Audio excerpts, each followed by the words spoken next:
চট্টগ্রামের পৃথক ৩টি আসনে ধানের শীষ প্রতীকে জয়ী হয়েছে একই গ্রামের ৩ বাসিন্দা। ৩টি আসনে জয়ী হওয়া এই ৩ প্রার্থীর বাড়ি রাউজান উপজেলার গহিরা গ্রামে। গত বৃহস্পতিবার ত্রয়োদশ জাতীয় সংসদ নির্বাচনের ফল ঘোষণার পর থেকেই গ্রামটিতে বইছে খুশির জোয়ার।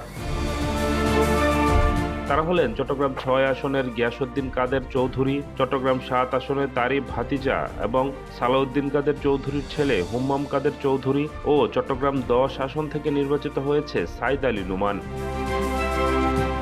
চট্টগ্রাম ৬ আসনে বিজয়ী হয়েছে বিএনপি মনোনীত গিয়াসউদ্দিন কাদের চৌধুরী। তিনি ১,১২,২৩৭ ভোট পেয়ে জয়ী হন। তার নিকটতম প্রতিদ্বন্দ্বী বাংলাদেশ ইসলামী ফ্রন্টের মোমবাতি প্রতীকের প্রার্থী ইলিয়াস নুরী পেয়েছেন ২৭,১৮৬ ভোট। চট্টগ্রাম ৭ আসনে জয়ী হয়েছে হুম্মাম কাদের চৌধুরী।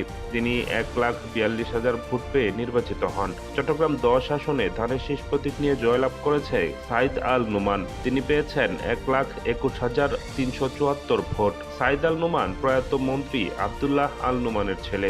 একই গ্রামের ৩ এমপির এমন সাফল্যে গহিরা গ্রামে উৎসবমুখর পরিবেশ বিরাজ করছে।